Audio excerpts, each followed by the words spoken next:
네, 오랜만에 다시 시대의 소망으로 돌아왔습니다. 저희가 시대의 소망을 통해서 예수님의 삶에 대해서 그리고 또 그분의 생애를 통해서 드러난 하나님의 계획과 또 하나님의 섭리에 대해서 저희가 하나씩 이렇게 살펴보고 있습니다. 예수님의 이 삶을 통해서 우리가 하나님의 마음과 또 하나님의 계획을 살펴본다라는 것은 지극히 이 하나님의 계획이기도 했고요. 그리고 그것이 예수님께서 바라신 그분의 삶의 내용이기도 합니다. 그래서 예수님께서는 나를 통해서 아버지를 보고 또 나를 통해서 아버지의 마음을 볼 수 있다라고 분명하게 또 그렇게 말씀하시기도 했죠.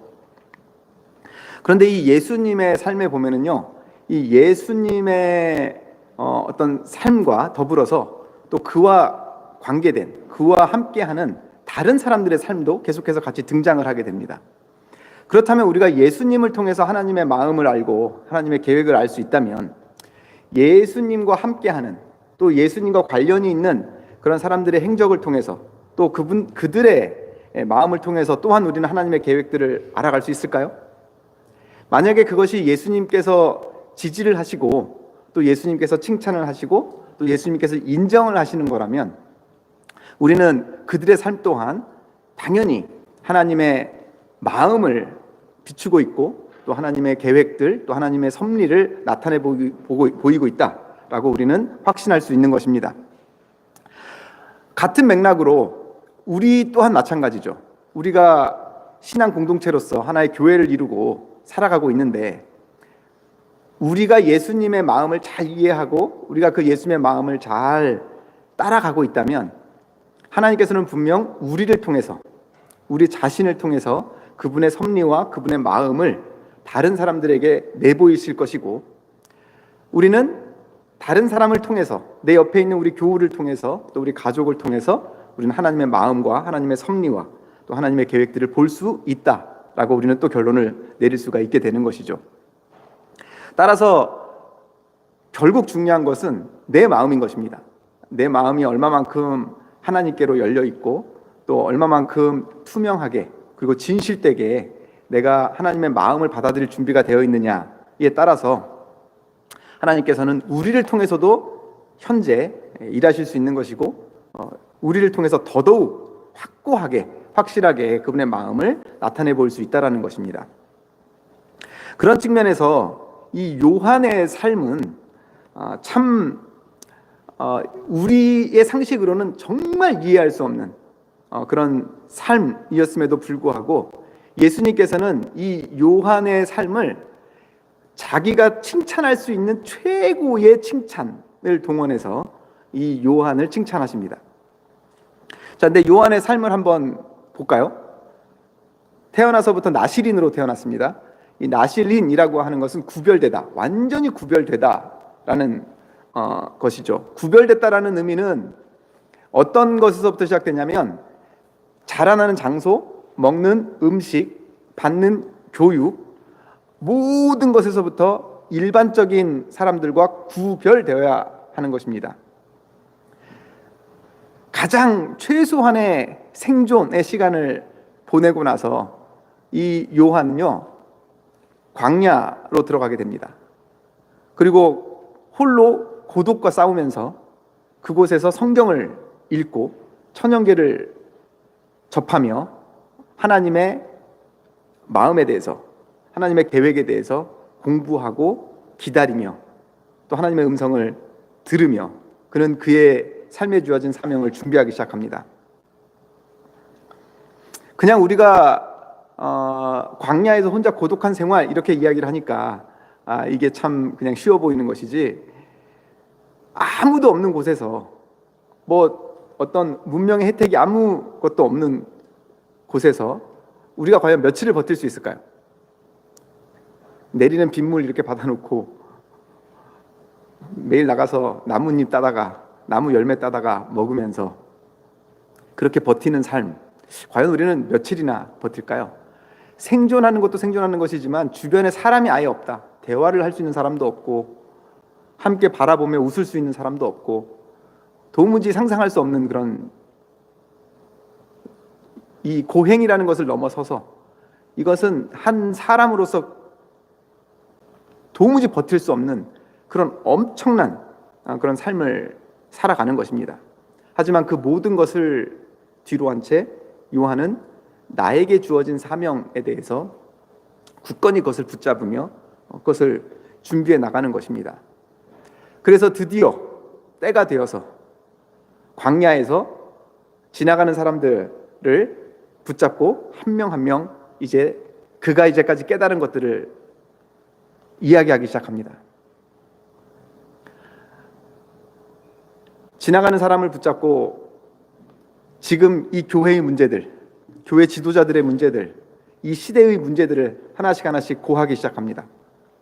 사람들이 자기들은 차마 말하지 못하는, 자기들은 용기가 없어서 차마 말하지 못하는 것들을 요한이 이야기하자 점점 그의 말에 귀를 기울이기 시작하고 점점 사람들이 많아지기 시작합니다.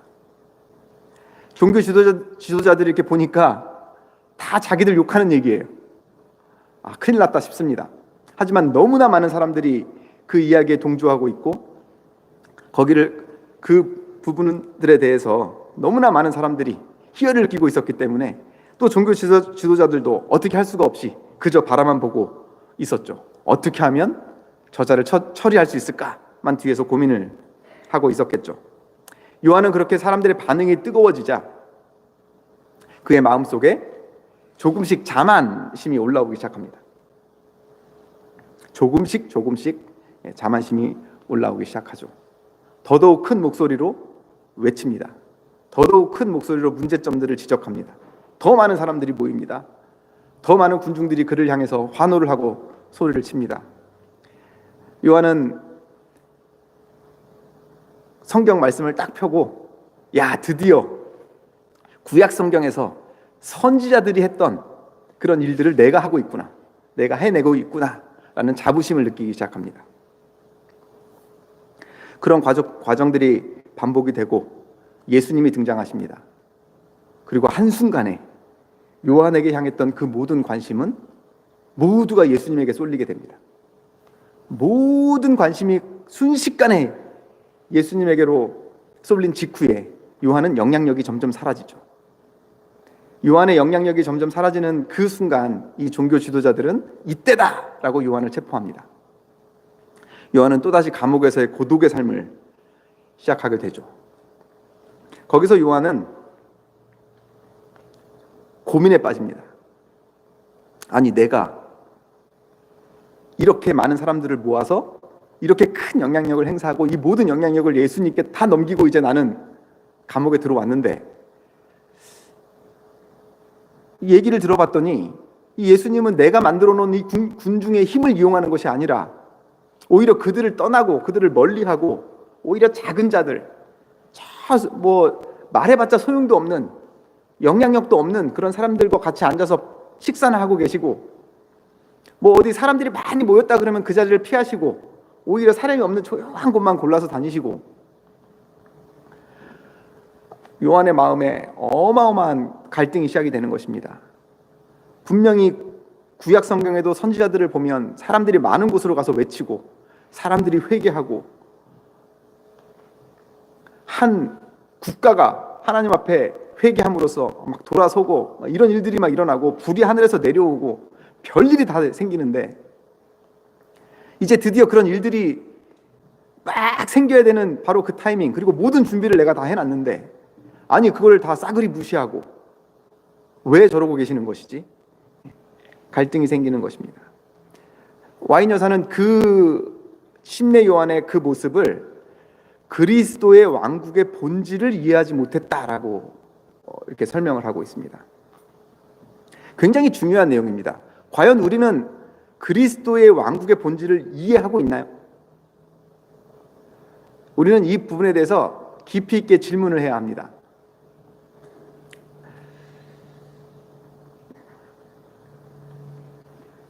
그는 메시아를 그 손에 키를 들고 자기의 타작마당을 정하게 하시고 알곡은 모아 곡간에 들이고 쭉정이는 꺼지지 않는 불에 태우시는 분으로 지적하였다.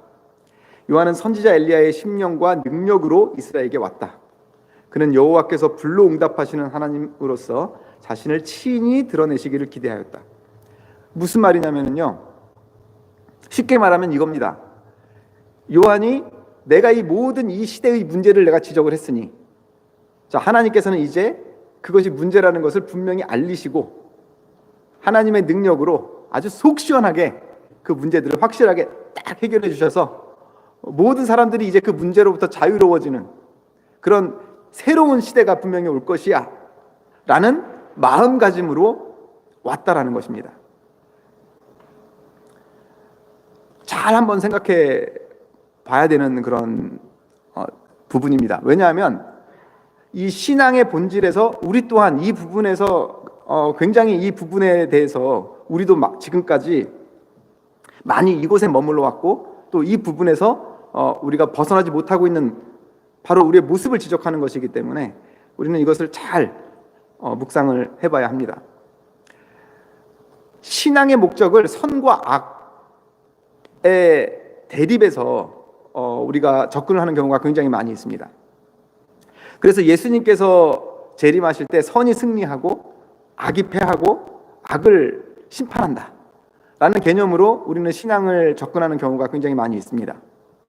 그리고 특히 우리 재림교회처럼 종말론에 굉장히 이 디테일하게 종말론을 이해하고 있고 또 깊이 있게 이 종말론에 대해서 이 성경의 이해력을 가지고 있는 이런 신앙일수록 정말 잘못하면 우리는 이 선과 악의 대립으로 이 하나님의 품성과 하나님의 마음을 가지고 갈 그런 위험성에 많이 노출이 돼 있다는 것입니다. 여러분들, 하나님께서 죄인을 심판하시나요? 그리고 멸망시키시나요? 네, 이런 질문들에 대해서 우리가 잘 이해해야 합니다. 우리는 이렇게 이해하는 경우가 많아요. 너는 죄인이니까, 너는 죄를 졌으니까 하나님의 심판을 벗어나지 못할 거고 심판을 받을 것이야, 멸망할 거야 라고 우리는 그런 접근을 굉장히 쉽게 하죠. 하지만 그렇게 접근을 했을 경우에 우리는 또 다른 문제에 부딪히게 됩니다. 하나님의 무한하신 사랑은 어떻게 되는 거죠? 라는 그런 또 질문에 우리는 부딪히게 되죠.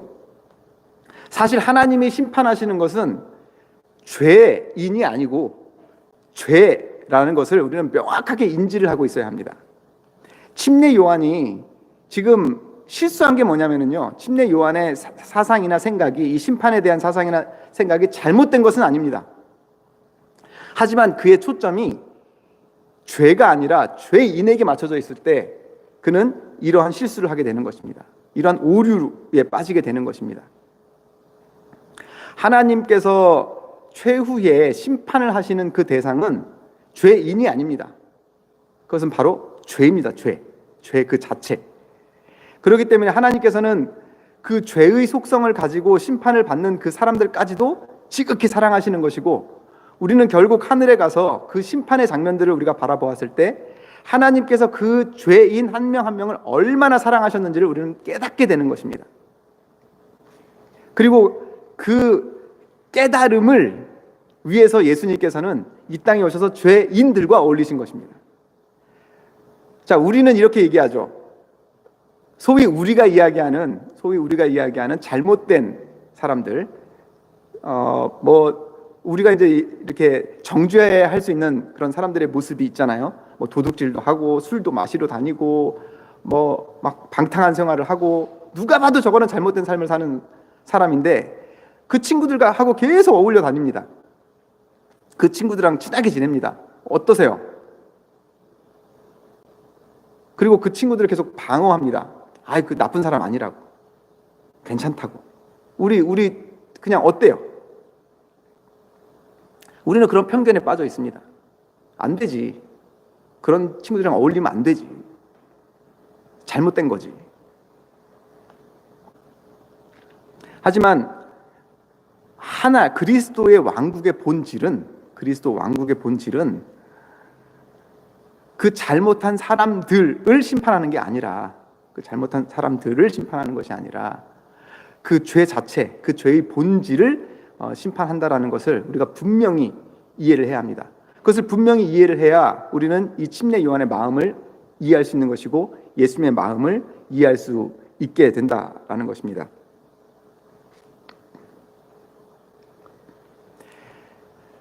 요한은 하나님께서 그 힘을 사용하셔서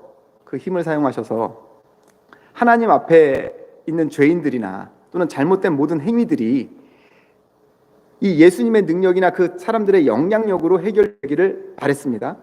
그리고 그 근거로 침례 요한은 구약에 나타난 많은 선지자들의 행적들을 이야기합니다.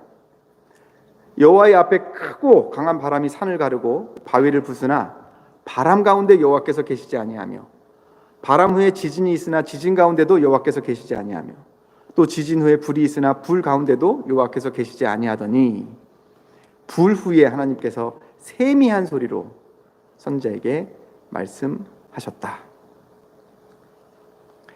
요한은 이 선지자들을 통해서 나타난 그 영향력에 초점을 맞췄지만 하나님께서 초점을 맞추신 것은 바로 그러한 영향력이 아니라 바로 그 영향력 안에 숨어있는 하나님의 강한 사랑과 또 그 죄인들을 향한 그 하나님의 자비와 그 은혜에 예수님과 하나님께서는 초점을 맞추고 계심을 우리는 보게 되는 것입니다. 사실 이 심판이라는 개념에서 잘못된 사람을 싸그리 심판하고 그들의 죄의 대가를 받게 하겠다라고 하는 개념은 사실 우리가 가지고 있는 이 일반적인 사회에서 우리가 쉽게 이해할 수 있는 심판의 장면입니다. 그래서 우리도 그렇잖아요. 죄를 지었으면 그 죄가를 받아야 된다라고 하고 이렇게 우리가 이제 소위 즐겨보는 그런 동영상들에서도 막 뛰어들기 난폭 운전을 하다가 그 차가 저 앞에서 사고가 나면 다들 통쾌하게 여기잖아요. 아유, 저렇게 그냥 막 운전하더니 결국 사고 냈네. 아이고, 잘 됐다. 통쾌하게 생각하는 게 그냥 일반적인, 그냥 보편적인 우리의 생각이죠. 하지만 하나님의 생각은 다르다라는 것입니다.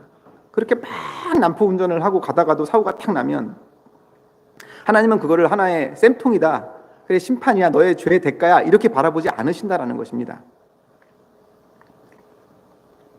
거기서도 하나님께서는 잘못은 했지만 여전히 그 사람 자체를 하나님께서는 사랑으로 붙잡고 계시고 보듬고 계시고 여전히 그 사람 편에서 하나님께서는 서 계시다라는 그런 하나님의 모습을, 예수님의 모습을 통해서 요한에게 보여주고 있는 것입니다. 예수님께서 요한의 그 경험과 그런 갈등을 통해서 요한에게 가르쳐 주시고자 했던, 또는 요한이 깨닫게 되기를 원하셨던 부분은 바로 이 부분이었습니다. 예수께서도 당신의 사업을 이와 같이 무력의 행사와 보좌와 왕국들을 뒤집어 엎는 일을 통해서가 아닌 자비와 자아 희생의 생애를 통하여 사람들의 마음에 말씀하심으로 하실 것이다. 즉, 영향력을 발휘하되 내가 가지고 있는 능력과 내가 가지고 있는 생각, 내가 가지고 있는 어떤 계획들로 내가 영향력을 끼치는 게 아니라 내가 할 수 있는 최소한의 겸손, 내가 할 수 있는 최대한의 희생을 통해서 내가 영향력을 행사하는 것, 이것이 하나님 왕국의 본질이다라는 것을 예수님은 보여주셨다라는 것입니다. 즉, 요한은 예수님이 가지고 계시는 영향력과 리더십, 그리고 자기가 만들어 놓은 그런 군중들의 그 공통된 생각들, 이런 영향력을 가지고 세상을 변화시키기를 기다렸기 때문에 요한은 갈등의 속으로 빠졌다라는 것이죠. 하지만 예수님께서는 그 모든 것들을 다 제쳐두고 가장 큰 영향력은 내가 가장 낮아지며 내가 먼저 가장 큰 희생을 하는 것에서부터 나오는 것이라는 것을 알려주고 있는 것이죠. 이것이 하나님 왕국의 본질이죠. 그리고 이것이 우리가 믿는 신앙입니다. 우리 신앙 공동체로 모였습니다. 우리 교회가 발생해야 하는, 우리 교회가 발해야 하는 영향력은 어떤 영향력이야 할까요? 분명한 방향과 답을 예수님께서는 보여주시는 것입니다. 우리 교회가 신앙 공동체로서 으쌰으쌰 해서 무언가 큰 영향력을 보이는 것은 오래 못 갑니다. 그는 순간이죠. 하지만 정말 끝까지 사람들의 마음에 남을 수 있는 영향력은 한 사람이 자기 자신을 최대한 희생함으로 보여주는 그 희생의 경험, 그 희생의 정신은 영원히 사람들 마음속에서 잊혀지지 않고 간직될 것입니다. 그리고 그러한 추억들이 계속해서 남아서 공유되는 곳, 그것을 우리는 천국, 하늘나라라고 부르는 것입니다. 그래서 우리가 하늘나라에 가면 가장 먼저 예수님을 바라보면서 죽음 당하신 어린 양, 우리를 위해서 그 모든 것을 희생하신 예수님의 희생을 우리는 먼저 찬양합니다. 그리고 또 내려와서 무슨 얘기할까요? 옆에 있는 동료들과 또 다른 우주 거민들에게 무슨 이야기를 할까요? 야, 내가 알고 있었던 내 이웃이 있었는데 내가 어느 날 늦잠을 자가지고 눈을 못 치웠는데 아침에 일어났더니 눈이 싹 치워져 있더라. 옆에 분 보니까 옆집 아저씨 보니까 몸도 굉장히 불편하시고 자기 집 앞마당 눈 치우는 것조차도 힘들어하시는 분이신데 야, 우리 집 앞에 내 눈까지 이렇게 싹 치워놓으셨네. 너무 감동받았어. 이런 얘기들을 이제 하는 것이죠. 또 누구는 내가 경제적으로 조금 어려운 때가 있었는데 누가 나를 도와줬는데 알고 봤더니 나보다 더 어려우신 분이더라고. 나보다 훨씬 더 경제적으로 어렵고 힘드신 분인데 내가 어렵다고 하니 그 어려운 와중에 그 없는 것을 또 가지고 와서 나를 도와주셨어. 이런 이야기들이 계속 주어지는 것입니다. 우리가 말이야 이렇게 해가지고 사람도 이렇게 모으고 이런 일도 했고 이런 얘기들은 하늘나라에서 통하지도 않을 뿐더러 그런 얘기를 하는 마음가짐을 가지고는 하늘에 갈 수가 없습니다. 그것은 하늘 왕국의 본질이 아니기 때문에요. 우리가 이 신앙 공동체를 유지하고 우리가 하나님을 믿는다라고 할 때 우리의 신앙을 우리는 정말 잘 정립해야 합니다. 신앙의 본질이 무엇인지, 하나님 왕국의 본질이 무엇인지를 우리는 정말 잘 기억을 해야 합니다. 그들은 분명히 이기적인 사람들의 오해를 받을 것이며 사단의 맹렬한 공격 목표가 될 것이다. 사단의 왕국은 이 자아희생의 원칙을 파괴시키기 위하여 세워졌으며 그는 어디에서 나타나든 이 정신에 대항하여 싸울 것이다.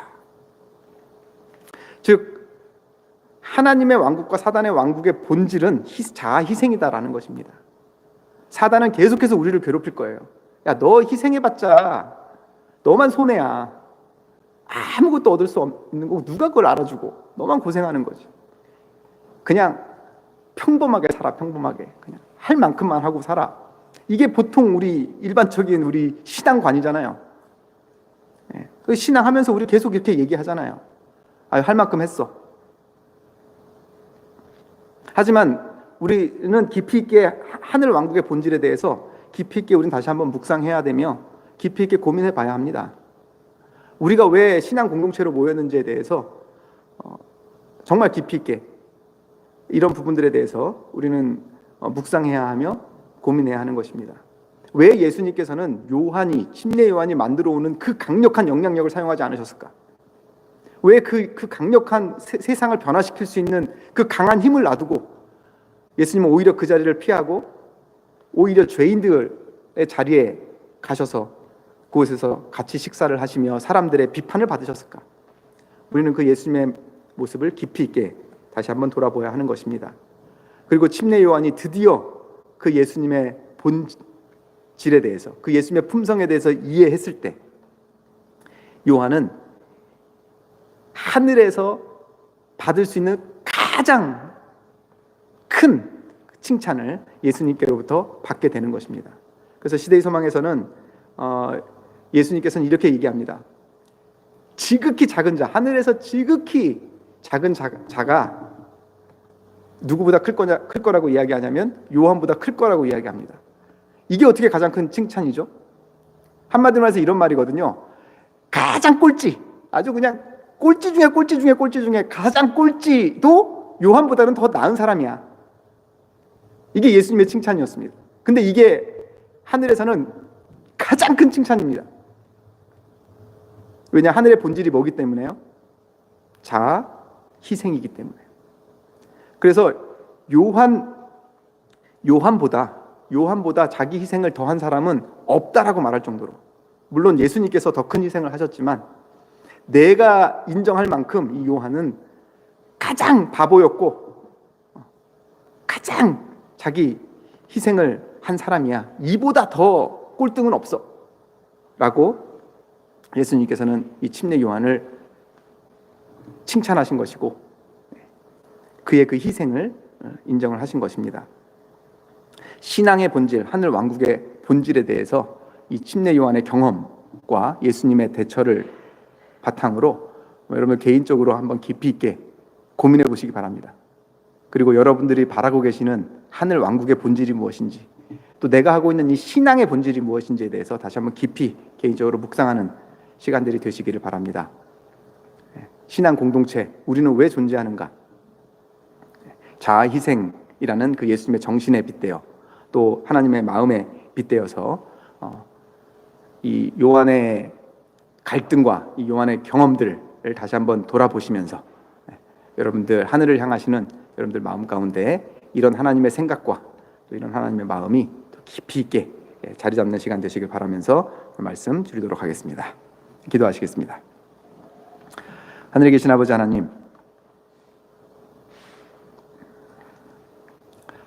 세상에 우리가 사용할 수 있는 많은 여건들보다 하나님께서는 오히려 내 자신을 희생하고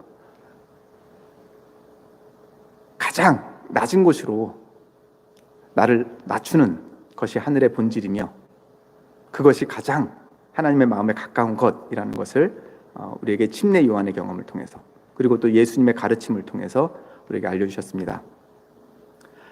우리는 지극히 상식적인 선에서 희생을 이야기하고 하나님의 왕국에 대해서 이야기하고 또 신앙의 본질에 대해서 이야기합니다. 하지만 항상 예수님과 하나님의 마음은 우리가 생각하는 그 상식의 선을 넘어서는 더 낮은 곳, 더 큰 희생을 이야기하고 있습니다. 예수님께서는 그것을 몸소 보여주셨죠. 우리는 따라갈 수 없습니다. 하지만 그러한 하나님의 마음이 있고 그러한 하나님의 마음이 항상 우리를 향해 있다는 사실을 붙잡을 수 있도록 해주시고 신뢰할 수 있도록 해주시고 또 믿을 수 있도록 인도하여 주시옵소서. 비록 우리가 살 수 없는 삶이지만 여전히 그런 우리를 위해서 여전히 모든 것을 희생하신 사랑이 하나님의 사랑이시며 그 사랑이 나를 향해 있다는 사실을 우리가 붙잡을 수 있도록 인도하여 주시고 그것이 우리의 신앙이 될 수 있도록 인도하여 주시옵소서. 함께 앞으로의 신앙 공동체를 만들어 나가고 또 함께 하늘 왕국을 이 땅에 세워나가는 우리 모든 교우님들의 삶 속에 그 하나님의 사랑의 붙드심과 자비가 지금부터 계속해서 함께 임하여 주시옵기를 예수님의 이름으로 간절히 기도합니다.